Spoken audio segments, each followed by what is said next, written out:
start the session for today. Welcome everyone for the talk series 4.8. I'll just introduce our moderator for today, Dr. Nick Rousseau, International Liaison Manager for the MECS program.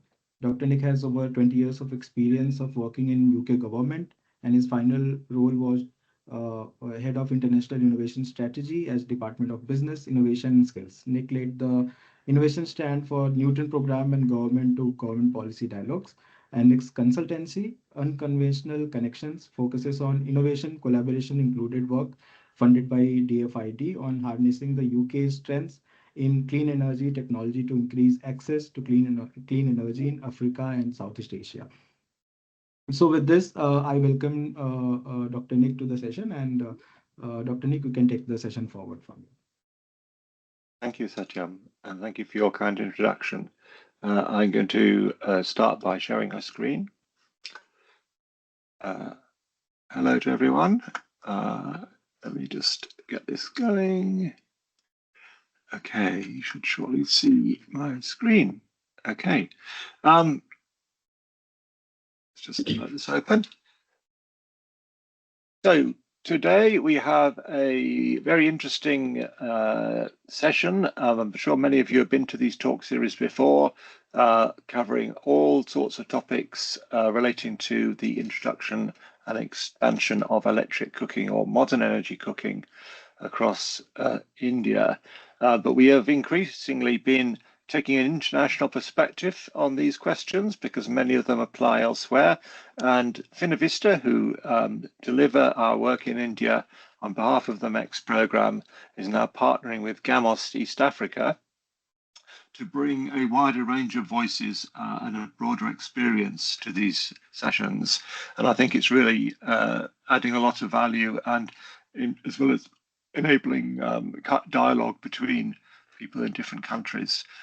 So today we're talking about community champions and providing opportunities for people in grassroots settings to take on a role to support clean cooking adoption, working particularly through self-help groups, SHGs, SHGs, and other women's groups.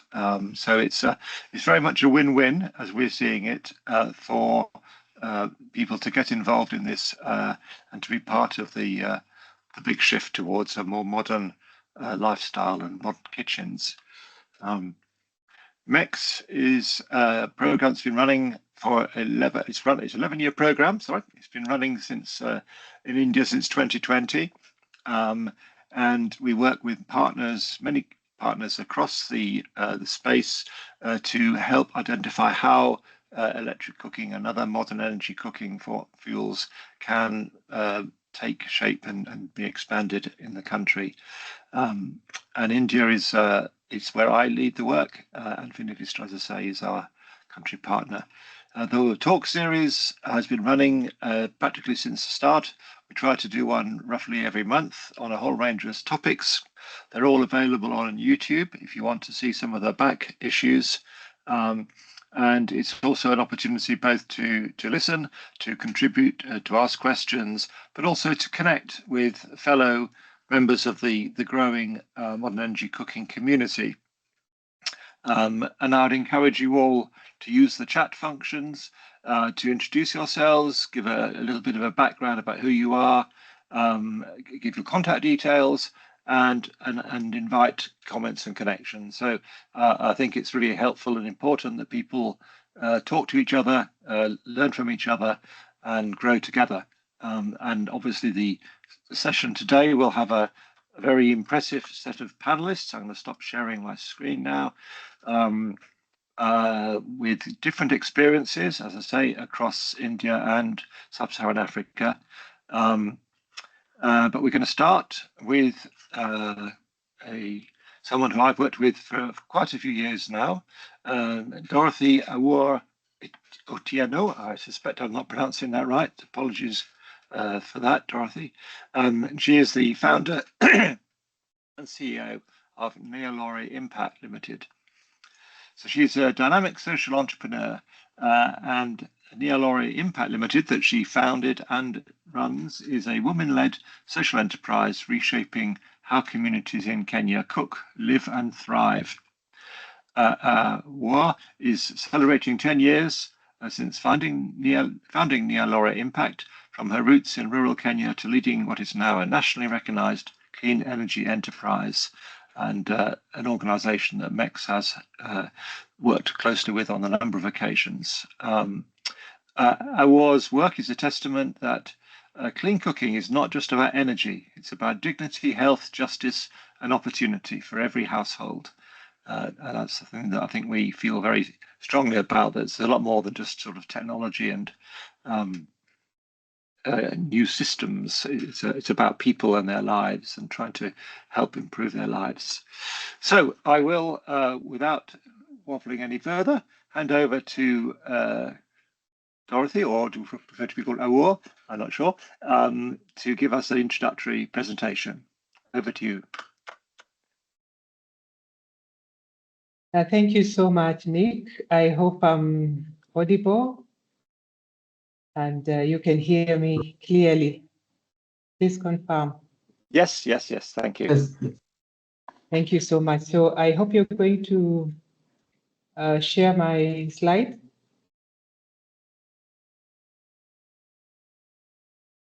I'll just share your slides. Yes. Okay. Thank you. So as he shares my slides, thank you so much, Nick, for that introduction. Just a brief about my presentation today. Nyalore Impact, as Nick has said, is a woman-led organization based in Western Kenya, and we have an experience of 10 years. As today, we have worked across households, institutions, and community groups, including the refugee and rural settings. Today, my presentation is going to be focused on Kenya, our lessons in Kenya, and the training of trainers model for eCooking. Next slide, please.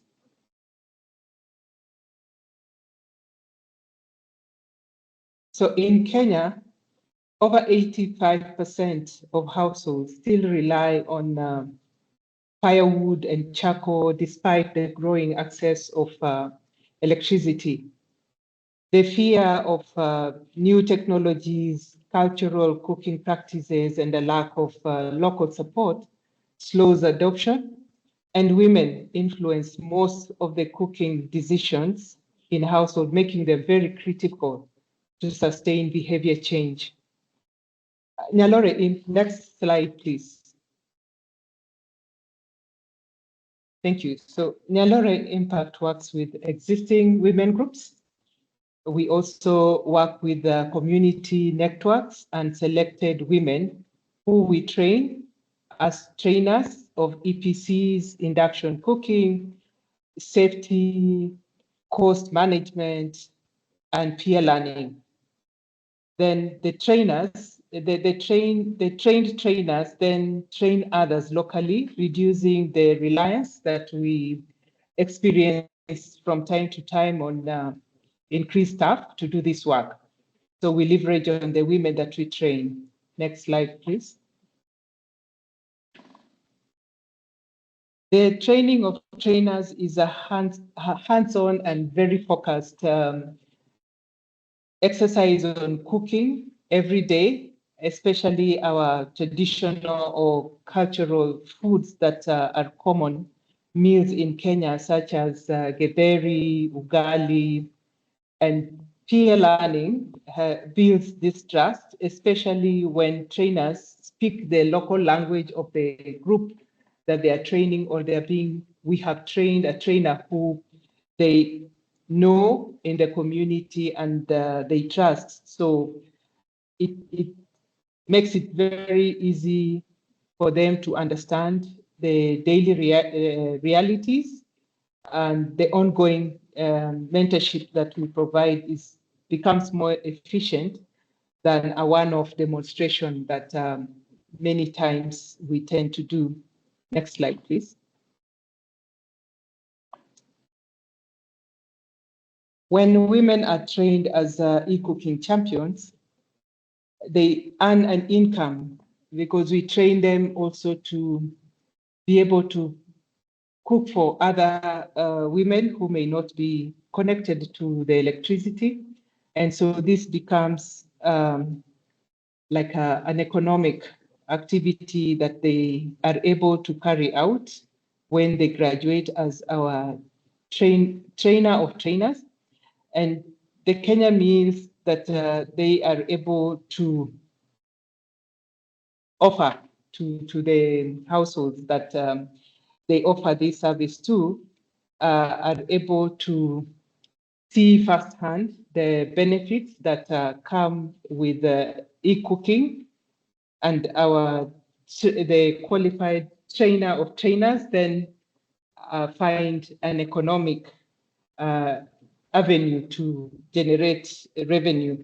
They also offer outreach services to those places that we cannot reach and to the other communities. They are also able to offer after-sale services. So some of them transition into our sales agent, and they are able to offer the aftercare services of those customers who may need a repair service in our clean cooking solutions that we are bringing to the market. So this strengthens adoption and empowers women to go beyond just demonstrations and training. Next slide, please. So communities within with the women champions in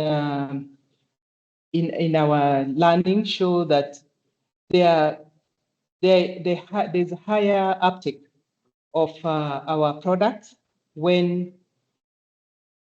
the trainer of trainers go to do the outreach. It influences more women to trust and take up our products, and the drop-offs are really reduced because the feedback loops are also made stronger, and we see that the TOT model is very good and helps us reduce business costs while increasing our reach to many more women in the communities where we work. Next slide, please.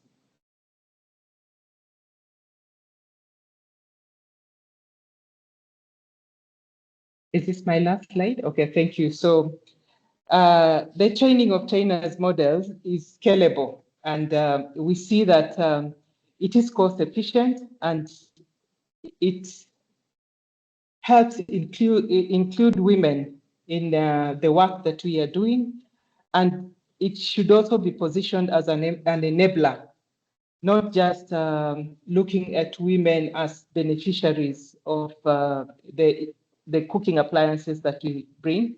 So sustained e-cooking adoption will definitely require more investment in women-led communities, and to be able to help us also to build capacity of more women.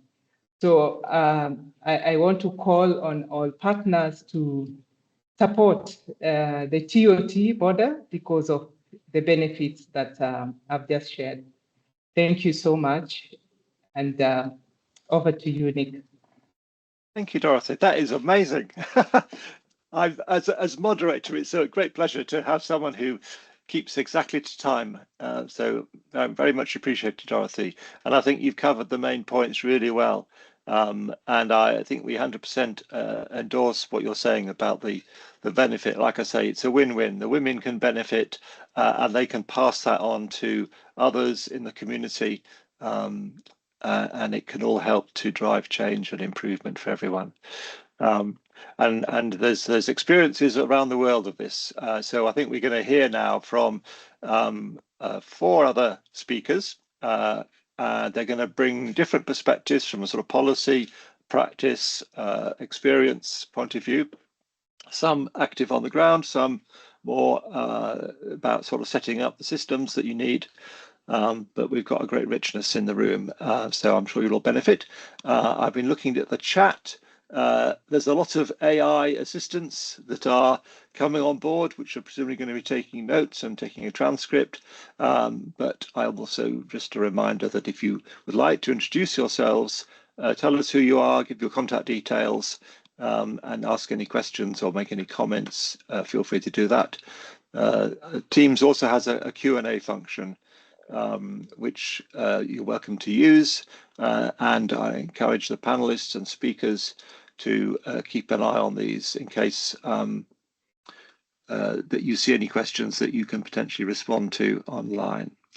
Okay, let's move into the kind of more interactive part of the session. So our first panelist is Mr. Vipul Singh, who's the program lead manager at the Energy Efficiency Services Limited. Now, those of you who are based in India will probably have heard of EESL, but those outside maybe not. It is the organisation that specialises in bulk procurement, in aggregating demand, and in driving down the price of technologies and efficient energy products for the consumer. And they are the delivery body for the National Efficient Cooking Programme in India. And they've been particularly focusing on induction stoves, bringing large numbers of these into the market. Mr. Singh has led large-scale projects worth over 1,100 crore rupees in energy efficiency and renewable energy sectors. He has expertise including policy design, regulatory frameworks, and portfolio management, and has worked closely with government departments, energy utilities, and others. He's managed teams of over 120 professionals delivering projects under tight timelines, and his core strengths include stakeholder engagement, risk management, and capacity building. So, Mr. Singh, would you like to turn your camera on? But I think you're now able to speak, and we look forward to hearing from you. Thank you, Nick, for such a good opportunity and speaking so much good about me. Well, I'm Vipul Singh. I work in Energy Efficiency Services Limited. I have been associated with the company for last 10 years. And in last 10 years, I have looked after several programs, basically working for the change at the grassroots level. Like the Ujala, we distributed 36 crore bulbs. Like street light, we converted all the conventional street lights, HPSV street light with LED street light in the country, that is approximately 1.5 crores. And there are several other programs. So very excited to be here and share my thoughts on the program about how the self-help groups in the communities can help promote this clean cooking program. Thank you, Nick. Okay, have you got any statements you'd like to make to start with? Yes, I would like to start with, yes, we are talking about self-help groups. We have already been engaged with self-help groups in our country, and we have been working with them. Recently, we introduced a program called Urja Veer. So Urja means energy, and VEER stands for Volunteer Energy Efficiency Representatives. So it's an affiliate-based program where we engage with individuals, mostly SHGs, and they are the affiliate partners of EESL e-commerce platform, where they go and promote energy-efficient appliances, all the appliances, including this electrical induction cooktop in the community, and they earn money with that. So why we opted for go for SHG? Obviously, SHG are very well embedded in the community. They have very good links. They understand the environment, they understand the people, they understand the mindset. So yes, SHG would be a very good opportunity to expand this clean cooking program.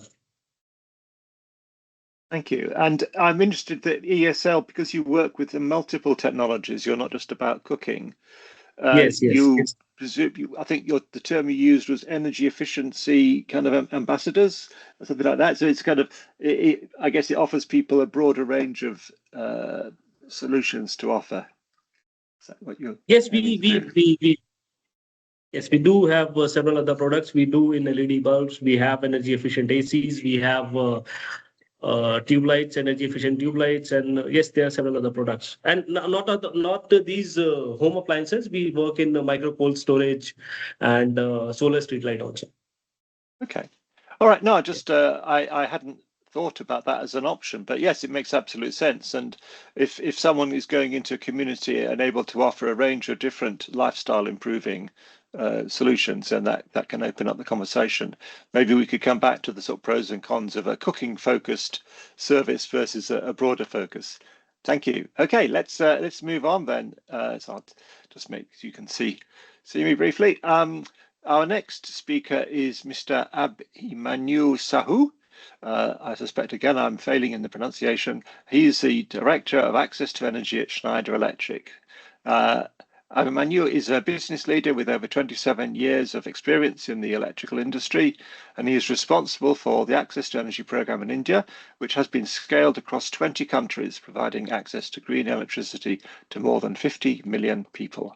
He has also founded and led the Schneider Electric India Foundation, which trained over 360,000 underprivileged youth through its vocational skill development programs, supporting more than 20,000 farmers with clean energy-based livelihood solutions, and electrified over 50,000 rural households through dedicated rural electrification programs. So you have a broad experience of empowering and enabling communities to change, and through the area of training. So very interested in your remarks. Would you like to share some slides, or would you like me to help with that? Yeah, I think maybe, of course, I had sent you, one slides about this one, but before I think I go, and these slides were, the examples of some clay cooking things, okay? But I think, I will just introduce, so thank you first very much for introducing myself, okay? So I am with Schneider Electric almost now 22 years and involved in the Access to Energy program. And as on 2025, we have impacted lives of 60 million, in fact, including the numbers of 225 across, Asia, Africa, as well as Latin America. And this Access to Energy program, in fact, the main reason is how we can provide safe and clean electricity, to the people who are facing challenges of electricity. And within that, in fact, when you look at the energy, correct, in fact, for the cooking is one of the things. And today, when you look at, although let's say around 700 people living without electricity, but if you look at cooking part, almost more than 2 billion people are still, do not have or are still using fossil fuel based cooking. Okay. And as a part of our Access to Energy program, yes, we do also focus on how we can provide clean cooking, solutions, and we have some experience. But I think before I gave those, give those, share those, let's say, examples of different pilots, what we have done, because again, still we are experimenting on the different, let's say, models. Okay. But what I can see is, because when we think about the clean cooking through SHGs, because we have deployed quite large scale other clean energy solutions through SHG. For example, in India, we have done, I think, more than 1,000 solar irrigation pump, which is in fact benefiting close to 20,000 farmer families. Okay. And all these solar irrigation pumps were completely deployed through SHGs. The model is, the SHGs, it's a group of women, and they, in fact, our partner NGO reach out to them, explain them about the importance of solar irrigation pump and how it can transform their lives. Correct. Okay. And then they form a group. In fact, they pay also, because if you look at a solar irrigation pump, it's not a small amount. Okay, it's almost, let's say more than, I think, let's say today 500,000 means almost 5,000 euros, correct? Okay. Or US dollar. Okay, so it cannot be, let's say, implemented by individually. So the group also, in fact, contribute some fund, and of course there is some funding from the CSR funding, correct? Okay, from the different donor agencies, and sometimes also there is some loan, linkage, because the SHGs can take some loans also from the different financing institutions, and then this solution has been deployed. But I think in the context of, again, because when I look at it is almost the same, clean energy for irrigation, and here it is clean for cooking, okay. And when what we have learned is, yes, the role of SHG is very, very important, because, and what we have seen, because initially it is very difficult, but the moment we demonstrate some success, one village, let's say few SHGs adapted, and then when the other villages see the success and the impact, okay, then it becomes very easy to explain to the other of women, okay, in the other villages, correct, okay. Sorry. So the first, let's say, 2 years was really deep, because it, in fact, this has been, I think, more than now 5 years, correct, okay, of this program, and we're still continuing. And the learning is, in fact, whenever you try to adapt to new things, I think create some success models, correct, okay. And the engagement of the community, and particularly the grassroots, is very, very important, okay. And this has been really successful. But again, because this topic today is about the trainer, and what we realize is, when we have implemented this solar irrigation pump, who is managing? Finally, we need to create local skill, to operate and also take care of some basic troubleshooting. So what we did is, even we brought some youth from those community areas. They were well trained for 3 months, but they are, let's say, highly skilled resource to take care of the major technical challenges, correct? Okay. But for the day-to-day things, we have created a training center in the area where all this woman operator comes and get trained so that they are able to take care of the day-to-day operations, correct? Okay. So just to summarize, what I can see is the SSGs, because they can play a very important role, because they are the people, in fact, are also cooking. Most of the in India, the women are I think the complete cooking is managed by the women, correct? Okay. And the SHG member are 100% women, okay. And today, let's say, they are quite linked to, also most of these are linked to National Rural Livelihood Mission, where they can have access to some of the funding.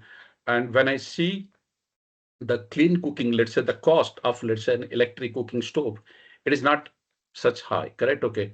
So with the finance or the funding available, or the financing scheme which is available from to the SSGs, they can easily adopt. But I think what is important is the creation of the awareness, and I think that's where that leads to the another question, because SSGs are at a local, at the village level. You need to have an entrepreneurs who will be selling the solutions, because otherwise it is really difficult. Otherwise, what we have to do is, we have to create some farmer producer organization. But I think there are different, the focus area is different, okay. But I think, if you create a network of clean entrepreneurs, okay, who will promote, and they can work closely with this SSGs to promote. So there is already, let's say, an entrepreneur who is selling, who is doing a business, and then they are linked to this SHGs. I think that could be a really model. And in fact, in Schneider Electric, in fact, we are having a very beautiful program, what we call Clean Energy Micro Enterprises. Today, we have a network of almost 500 clean energy entrepreneurs across India. And we have an entrepreneur incubation center based out of Bangalore, where every month we train, so they undergo a incubation program of 21 days. And then we have a dedicated team also, which is supporting these entrepreneurs in, let's say, establishing their business, making their business grow, correct, sustain and grow their business. I think entrepreneurship as well as linkage with to the SSGs, I think that will be really successful. And in fact, we'll be more than happy, because I think, I think there is a key takeaway, because we have this 500 clean energy entrepreneurs and who are working even in the remotest parts, okay. We can connect some of the SSGs, to this entrepreneur and ask them, okay, to promote this clean energy things, okay. And what we have done is we have done few pilots, particularly with the community center, as you know, in India, Anganwadis, and in Anganwadi, You always have a cook, and which is typical. Mostly it's a woman who does the cooking for the schools, like the small, like those kindergarten students, okay, childrens, okay. And of course, the government is giving LPG, but I have seen myself still there are many places, they don't get the LPG in the right time, okay, and they are forced to use cooking stove. In fact, last month I was in Jharkhand and I have seen those things, okay. And what we have done is we have implemented this clean cooking, the solar powered clean cooking solutions, okay, in those community centers, and I think it is really working well. Okay. Of course, I think when it comes to a very large school, it will be a challenge.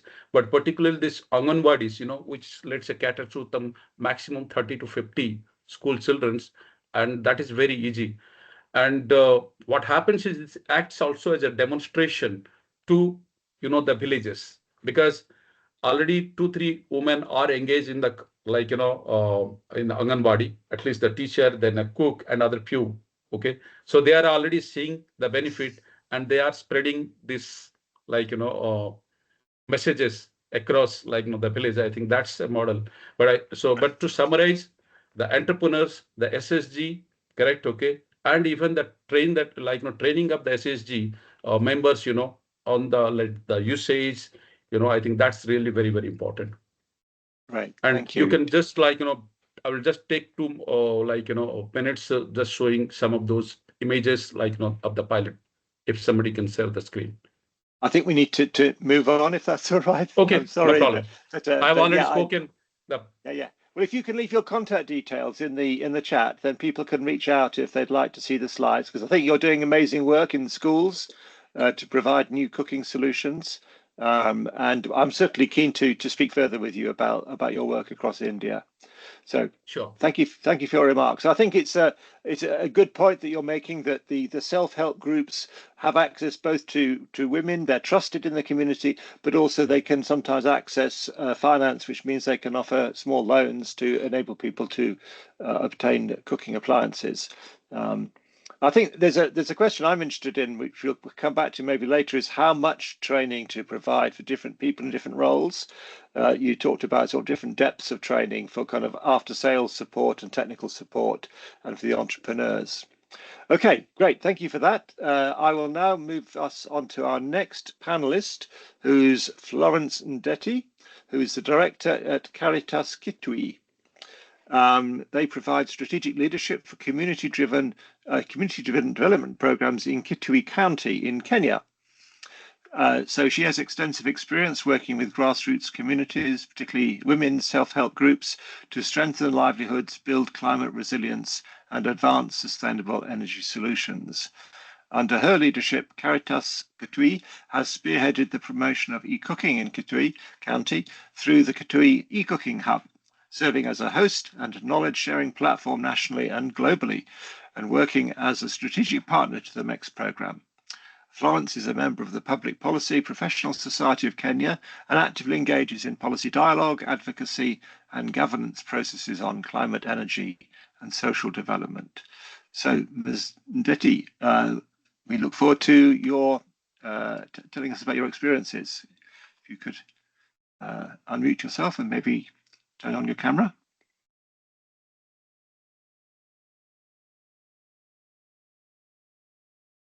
You're still muted, I think.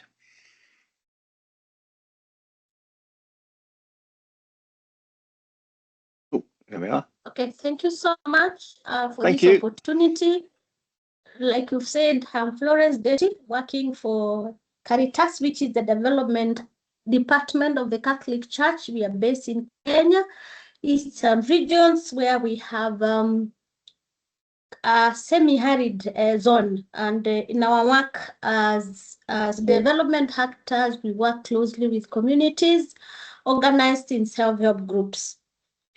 As Caritas, we have looked at clean cooking at 2 levels. We have a program that is targeting the 3-stone users using biogas, and we promote what we call a rocket stove, which is a 2-burner stove that is energy efficient and uses less biomass. And we also promote eCooking through the eCooking Hub, which we developed together with MECS. Our experience has not been different from what has been said, because we work through community groups where we organize them. We do demonstrations for the eCooking hubs, and this is limited because we only do to those who are connected to the national grid. And of course, the government is trying too much to do last mile connectivity to all households. But at that point, there's a challenge because the wiring of the households, most of our farmers or our groups that we work with, mostly women, prefer electricity for lighting. So that became an entry point of advocacy when we were doing the county energy plan, which was also informed by the government requirement for counties or devolved units to develop energy plans, informed by the National Energy Act of 2019. In our work, again, while working with communities, we also look at engage on policy work.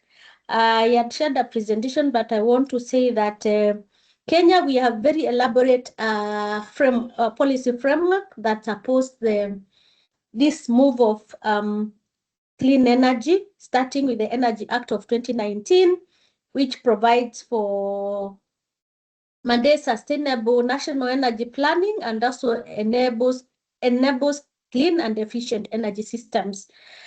With that mother policy, we also have I don't want to interrupt. Do you have a camera that you could turn on? I think people would find that helpful if you. It's not turning on.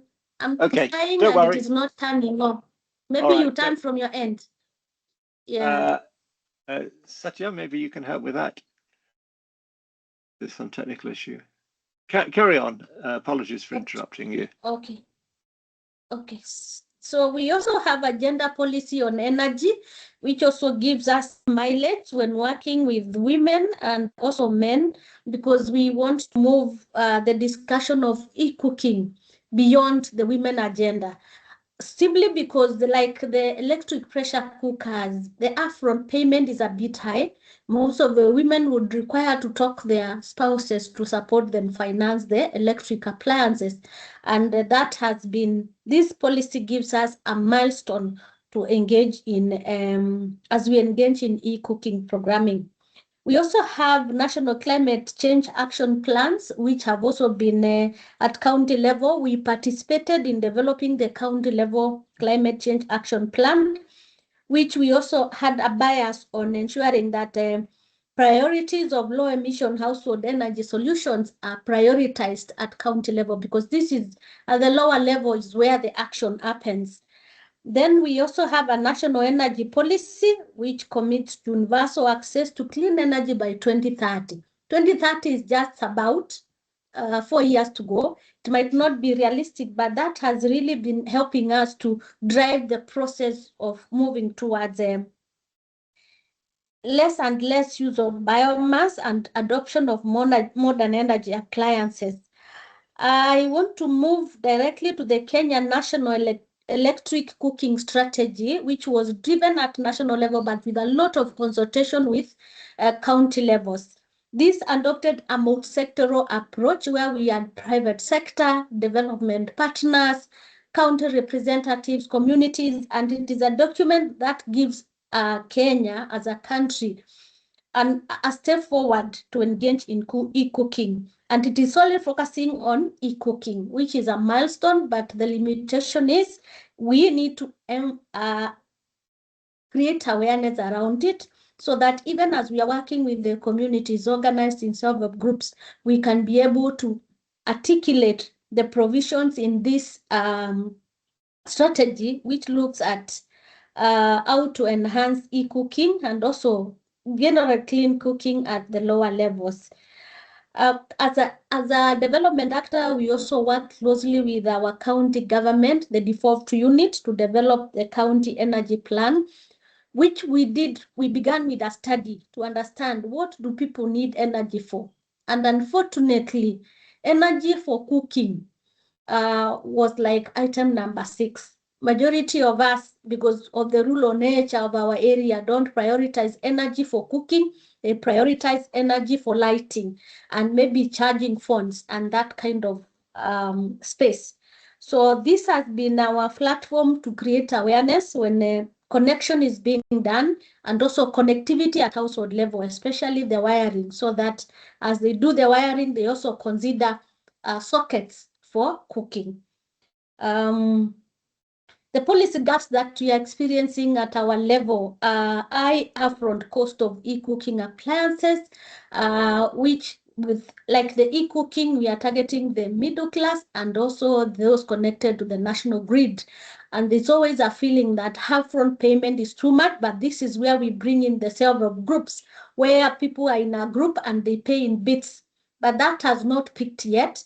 So we are there. We are at the initial stages of sensitizing people to pay slowly in groups so that they can access their appliances. With MECS, we were able to buy quite a number of those appliances. So we continue doing demonstrations, proving that its use of electricity is cheaper than using charcoal and biomass if you are connected to the national grid. Electricity affordability and grid reliability. Actually, the reliability is the issue. We have very frequent blackouts, especially where electricity has moved to the lower levels. Transformers bursting, taking like a whole year before they're installed, and such challenges. Limited consumer awareness and acceptance. There's still the myth that electricity is very expensive, we can't afford. So we are demystifying that by demonstrating and also working closely with every other person, stakeholders within our environment to increase uptake. Then fragmented institutional coordination, because we have many actors and every actor is trying to prove their space and there's nobody who is coordinating. So this is also sounds like competition in the sector.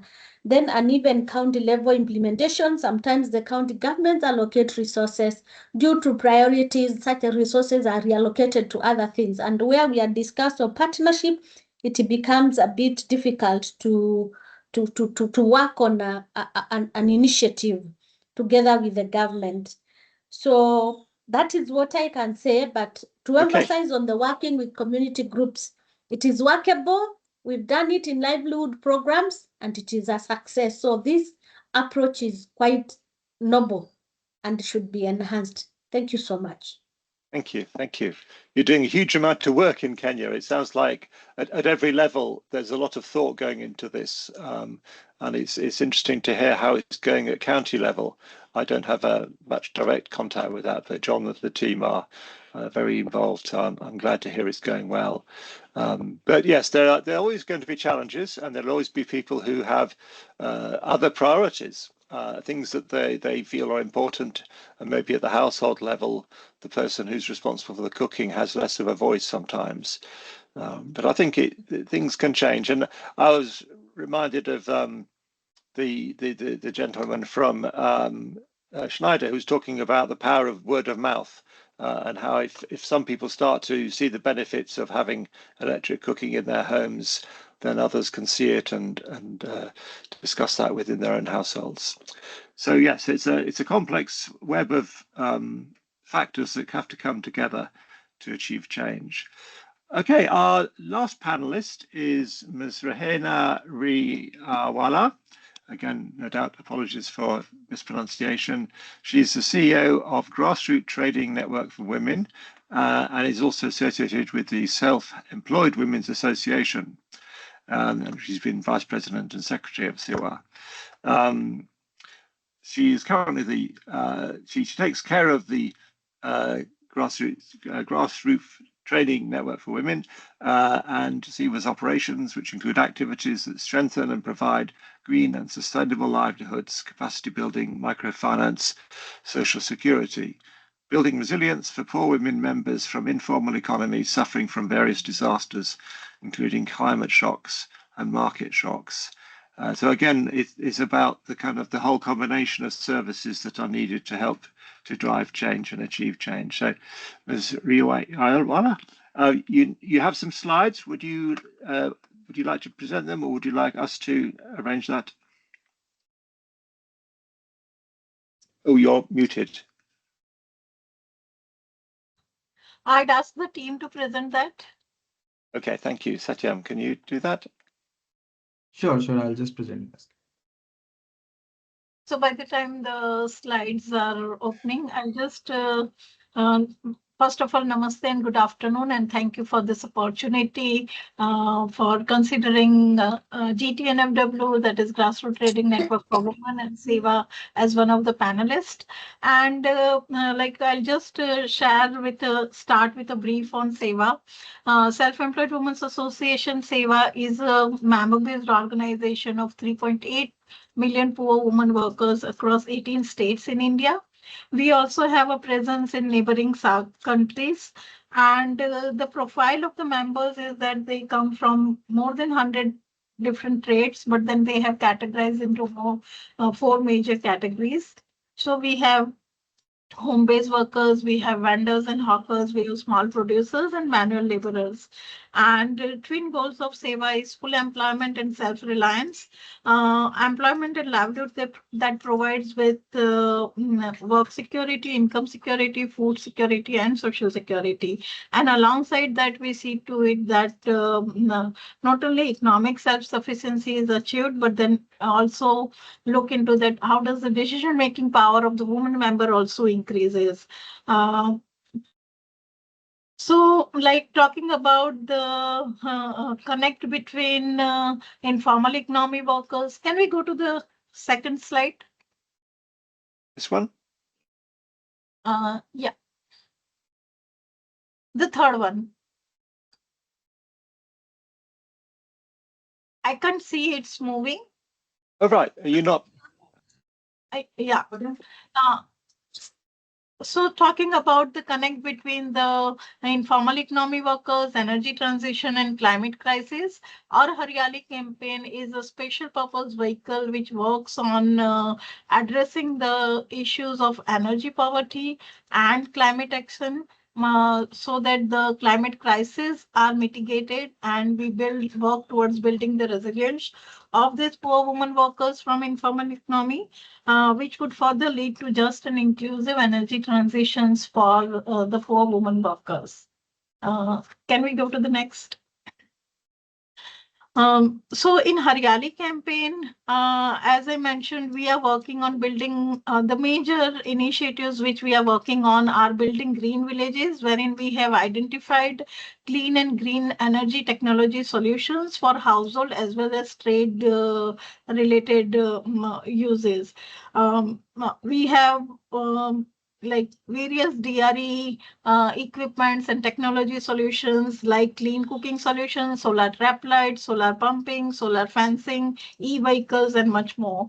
So at Haryali campaign, we understand what are the needs and demands of the members, and we see to it that how does an affordable green technology solutions are accessible to these poor women workers from the informal economy. And once we pilot it out, once we look at that, that is the need of the members, then we also work towards collective bargaining and see that how can it be accessible to these poor women workers. And thirdly, we invest a lot in training and skill building. We collaborate with academia, skill councils, and related organizations so that green livelihood trainings are provided to the members, and the women members themselves are not just the users, but they are the owners, managers, implementers of the green energy solutions. And lastly, we also work a lot on various intervention for supportive policies with the state and central government, as well as we also disseminate information about those schemes with the community members as well. So talking about our methodologies and approaches, we work a lot, as I mentioned, ours is a very much demand-driven and need-based solutions so that it emerge out of the community themselves. And we work towards the accessibility so that the need-based specification are met and the delivery are at the doorstep. Affordability, understanding the cash flows of the members, and we work towards the financial linkages or trade installments, how could it be taken care of? The linkages for the same as well. And we also train our members that how could the adoption be linked with their financial cash flows with reference to when they are going into adoption of the green and clean energy technology solutions. Then the community leaders, we train them as climate entrepreneurs and climate educators so that they are the one who are the driving force behind this green energy solutions, adoption of green energy solutions. The awareness education, again, these are implemented through by the community leaders as climate entrepreneurs and educators, and this is done through the collectives. It may be in the form of federations, groups, or cooperatives, but then we do it through the collectives. And it's not just the adoption is important, but then we also work towards the monitoring and evaluation and to measure the impact of this. And we work towards building a system and processes that leads to scaling up and sustainable ecosystem as well. So in each and every aspects, we involve the trained cadre of members or climate educators and entrepreneurs, and they are working towards increasing the adoptions, and then installation, services, maintenance, and repairs as well. So talking a bit on training of trainers and building a cadre of climate entrepreneurs and educators, we work in a way, we train them so that the scale could be done in a sustainable manner. And at the same time, we also link these trainings, the technical trainings, with entrepreneurship development and soft skills so that they are able to understand the needs of the members, and at the same time that could also work towards the green livelihoods for these climate entrepreneurs as well. They work towards creating awareness education and sustainable energy technology equipments, converting this awareness into demand generation and working towards the installation, repairs, maintenance, etc. of this at the doorstep, so that like if a community member has adopted the solution, then what happens if that is not working? So they don't have to go far off or wait for somebody to come from the company or the urban areas, but then the delivery is at the last mile, as well as at the same time the repairs, maintenance services could also be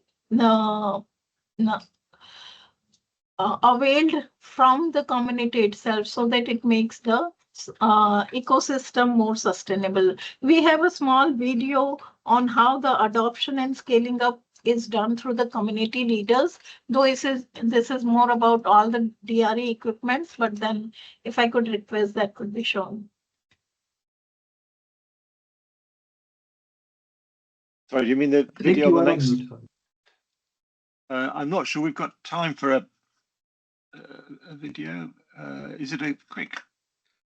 Yeah, this is very quick, a 2-3 minute only. Okay, well, let's see if everyone can see it if I open it up now. Is that becoming visible to you?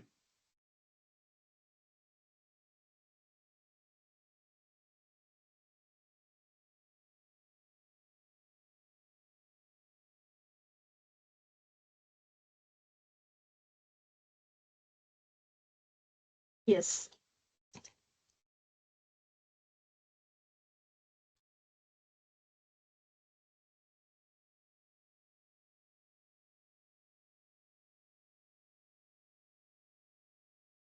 If you can turn the speaker on.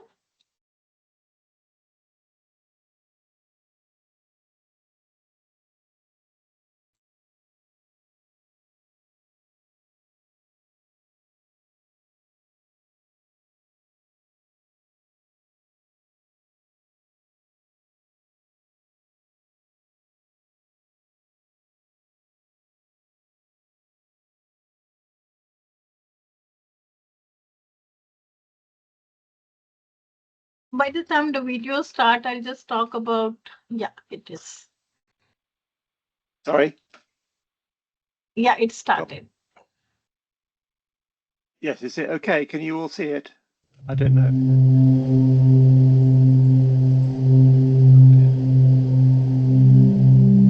Yes, we can see. મારું નામ સરોજબેન છે. મારો ભૂતકાળ બહુ જ કપરો હતો. હું સવારે મજૂરીએ જતી હતી અને સાંજે ઘરે આવીને ચૂલા પર ધુમાડામાં ઘરની રસોઈ બનાવતી હતી. પણ મનમાં તો એવું હતું જ કે સારું જીવન જોઈએ છે અને મારે જ લાવવું પડશે. એ તો મારા બચત મંડળનો આભાર કે મને પ્રોત્સાહન આપ્યું અને હમણાં એલપીજી વસાવવા મને ધિરાણ આપ્યું અને હું એલપીજી લઈ આવી.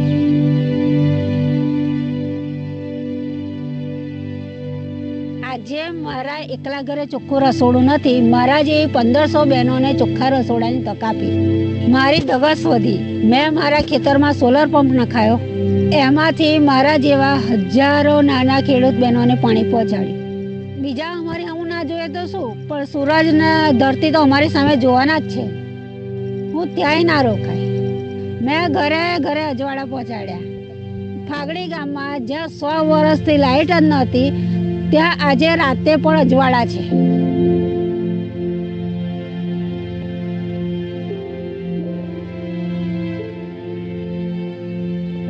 જો સેવા અને સૂરજનો સહકાર ના હોત તો હું ખેતરે મજૂરી કરતી હોત અને મારા જેવી હજારો બહેનો અને ગામડાઓ અંધકારમય જીવન જીવતા હોત. સંગઠિત હતા, મંડળો હતા, તો આજે અજવાળા થયા. હજુ તો ભવિષ્ય અજવાળવાનું છે.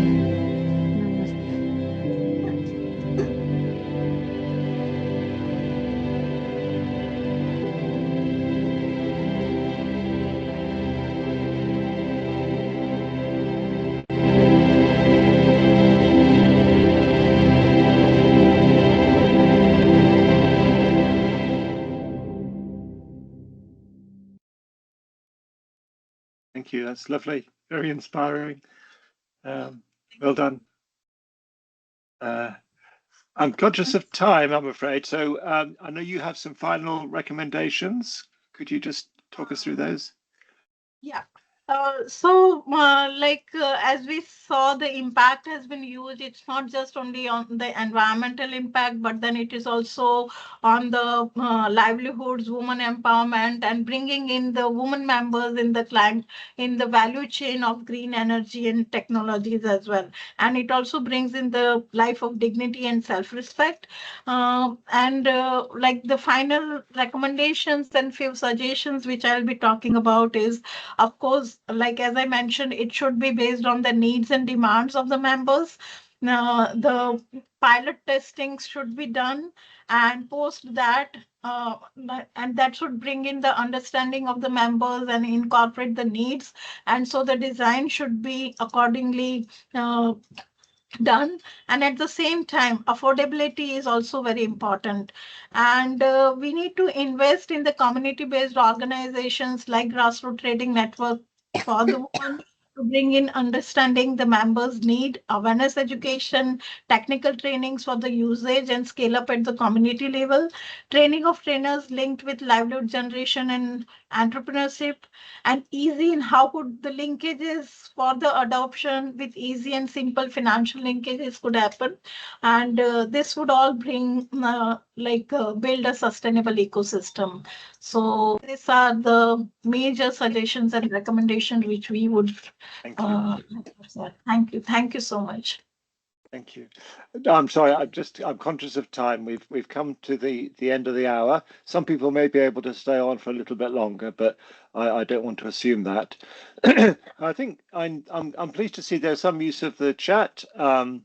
Someone has asked for more details of the EESL initiative that was described, so there's a link there if you want to get more. But does anyone else have any kind of questions for the panelists that they would like to raise in the last minute or so?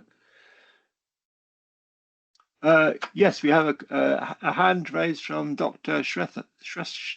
Oh dear. I'm not going to pronounce that at all well. Apologies. Do you have a question, sir? Yeah. One. Unmute, please. I can hear you fine. Yeah, okay, fine. Thank you very much, Dr. Nick. This is Purushottam Shrestha from Nepal, and I'm the former executive director of Center for Rural Technology Nepal, one of the national, the NGOs. I'm working in energy sectors like ICS and eCooking. A few questions, and first of all, I would like to congratulate, and it's very nice, presentations from the presenters. I have few questions to Madam Dorothy. That is the, cook stoves and appliances are available, readily available. That's one. And so is there any incentives to the SHGs, for the advertising for extending or outreaching this e-cooking? And and another question is, there a special incentive to the low income people, because in some countries and low income people also get some free of electricity units. So if there is any provision like that. And next is the Mr. Abhimanyu has also addressed about the this loan, and actually I want to know what is the interest of the loan, and SHGs where are the SHGs interested to provide loan in e-cooking, because the loan size of the e-cooking is very small. And another thing is that is there any support from the government side? These are some of the few questions from me. Thank you very much. Thank you. Because we are running out of time, so I have to stop. Thank you, Nick. Yeah, no, it's so really, questions. really nice.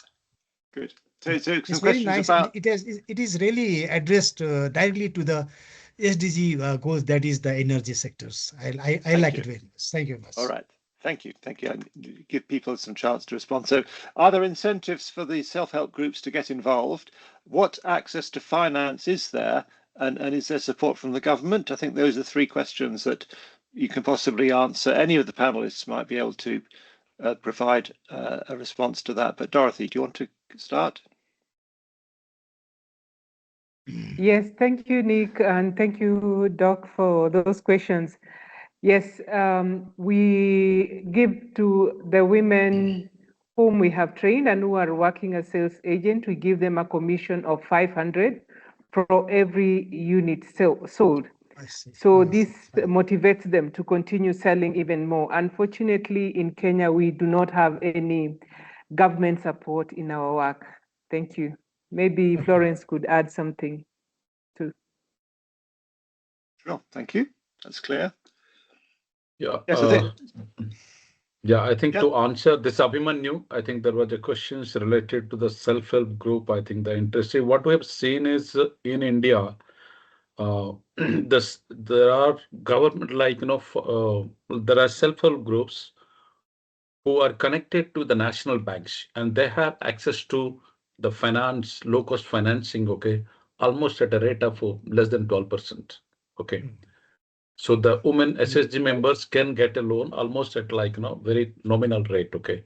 But if you take loans from a microfinance, because even there are SHGs which are promoted by microfinance institutions, and that goes to much higher, up to even more than 24% sometimes, or even more, okay. Oh, right. So it depends, I think, because at least in India today, because and there is a dedicated program by government, to support the SHGs by nationalized banks, correct? Okay, I think that could be a much better option, and because they have access to finance, and also these are small tickets, so because the SHG member can basically become a seller. It could be a revenue generating model for an SHG.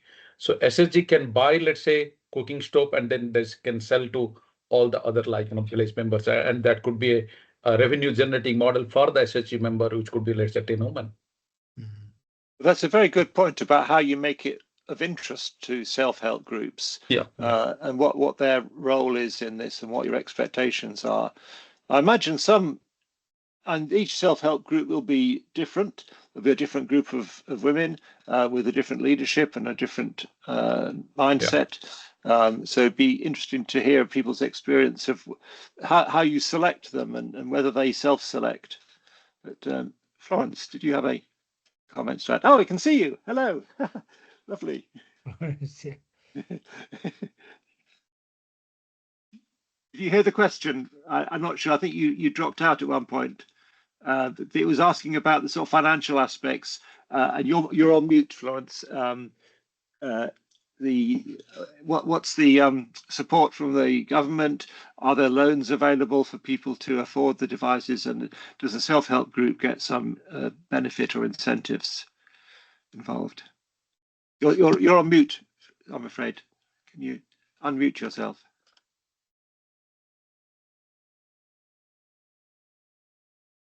Sorry, we can't hear you, Florence. Yeah, you need to unmute.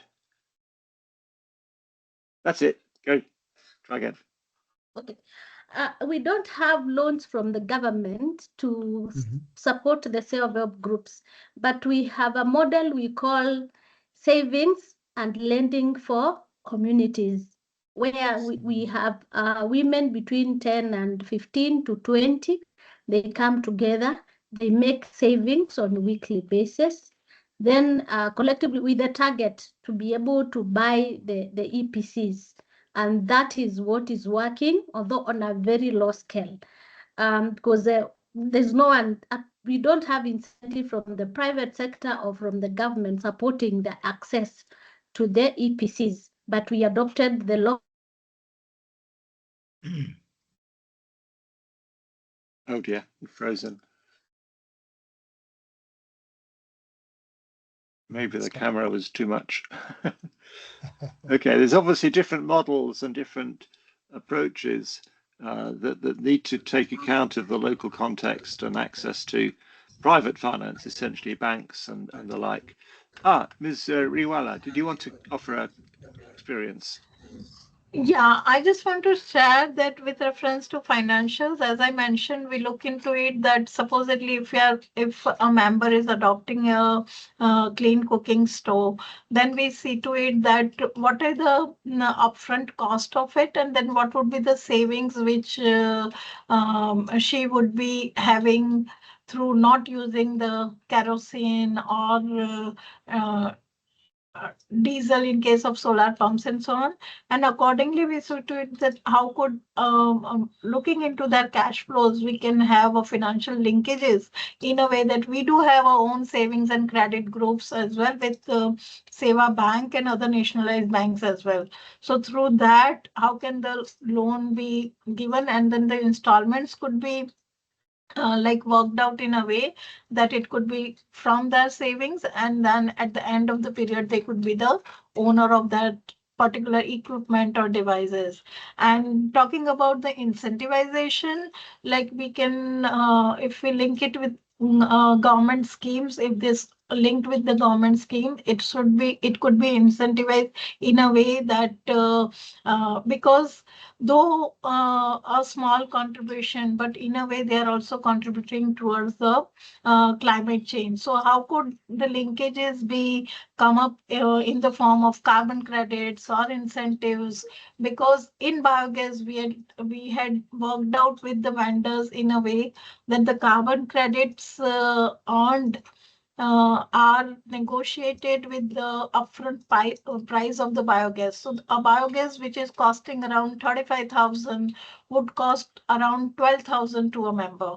So this is how over a period of year they would be receiving, it is linked with the carbon credit towards that.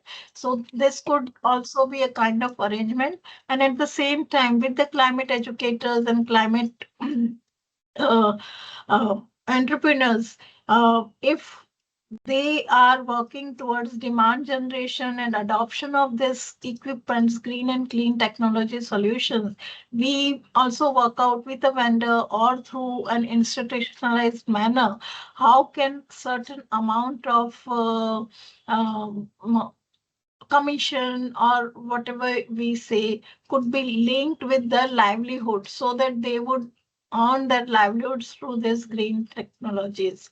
So this is how like we have to be like based on the needs, demands, and issues of the members, and it has to be very dynamic or say various strategies could be adopted for that. Oh, thank you. Okay, so a lot of experience there. There's another question that's come up in the chat about working with health workers.